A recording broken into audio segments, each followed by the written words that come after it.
porozprávame s výživovou poradkyňou doktorkou Anetou Zubekovou o správnej výžive matky v poporodnom období.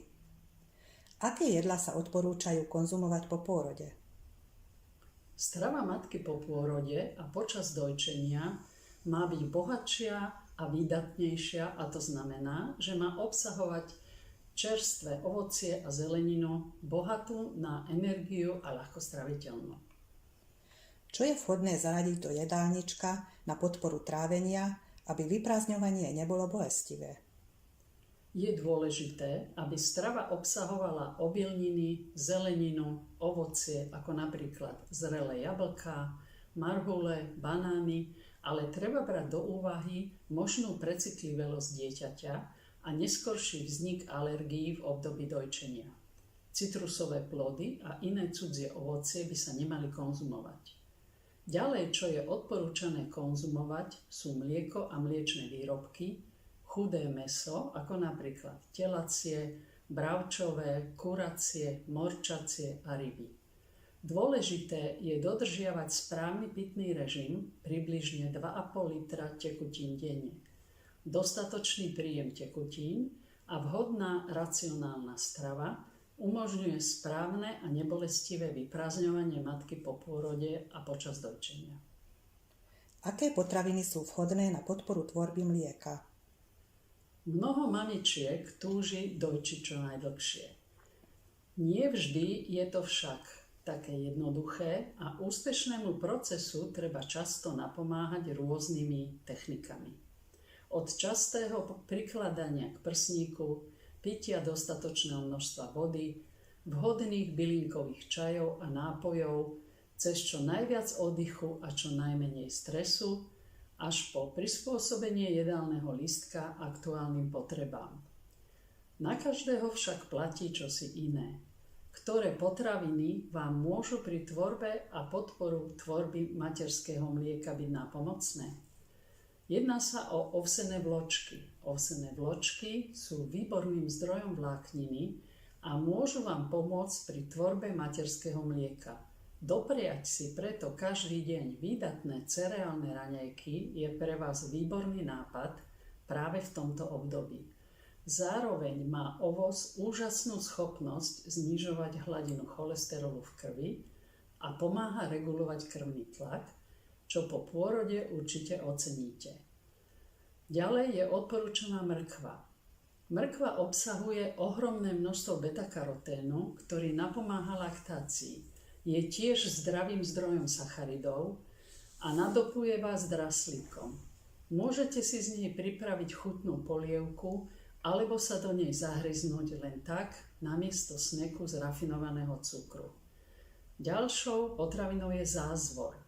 Zázvor ako váš obľúbený pomocník pri ranných nevoľnostiach a v začiatkoch tehotenstva sa vám môže aj teraz zísť. Okrem toho, že napomáha tvorbe materského mlieka, tiež výborne chutí. Obľúbený je v indickej aj v ázijskej kuchyni. Ak na varenie čas nemáte, stačí si pripraviť chutný a zdravý zázvorový čaj. Ďalej je odporúčaná zelená listová zelenina, ako špenát, ľadový šalát, kapusta, brokolica. Všetko to sú vynikajúce zdroje minerálov ako železo, vápnik, riboflavín a vitamín A. Zároveň pomáhajú posilňovať laktáciu. Dojčiacim matkám sa preto odporúča konzumovať 1 až 2 porcie zelenej listovej zeleniny denne. Odporúčame pripraviť si z nej chutnú zeleninovú polievku alebo si na nej pochutnať len tak v surovom stave.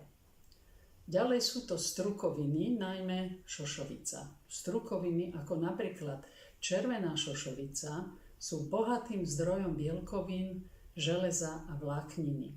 Zároveň majú schopnosť podporiť tvorbu materského mlieka. Na druhej strane však zo strukovín nadúva nielen vás, ale aj dieťatko. Takže to s množstvom nepreháňajte. Ďalej sú to sezamové semienka. Sezam je zdrojom vápnika a je tiež dôležitou zložkou na podporu pri dojčení. Na podporu tvorby materského mlieka sa používa už od nepamäti. Semiačka môžete primiešať do ovsených vločiek, ovocného smoothie alebo jogurtu. Ďalej sú to polievky. Aby ste si zabezpečili dostatočný príjem tekutín počas dňa, výbornou stratégiou je zaradiť do jedálnička rôzne jednoduché zeleninové a mäsové vývary či zaprážané polievky, z ktorých nenadúva. Polievku si pokojne doprajte aj niekoľkokrát denne. A ešte niekoľko rád. Pre lepšie dojčenie jedzte často a menšie porcie. Doprajte si aj druhú večeru, veď predsa dojčíte aj neskoro večer. Jedzte rozmanitú stravu, bohatú na vitamíny A, B, C a minerálne látky. Pijte dostatok tekutín. Ktorým potravinám sa treba vyhýbať? Je potrebné vyhýbať sa živočíšnym tukom, jednoduchým cukrom a sladkostiam všeobecne, ďalej soleniu a potravinám obsahujúcim konzervačné látky. Ako je to v prípade alergénov či kofeínových nápojov? Neodporúča sa zvýšená konzumácia kávy, čierneho čaju, nápojov s vysokým obsahom chinínu a teínu, tekutín s vysokým obsahom soli, dusičnanov a oxidu uhličitého. Taktiež sa odporúča vynechať z jedálneho lístka potraviny, na ktoré dieťa reaguje citlivejšie, ako cesnak, cibulu, kapustu, strukoviny, najmä hrach, fazulu, ďalej pažitku, reďkovku, niekedy to môže byť aj petržlen, brokolica, kaleráb a dokonca aj nelúpané jablká.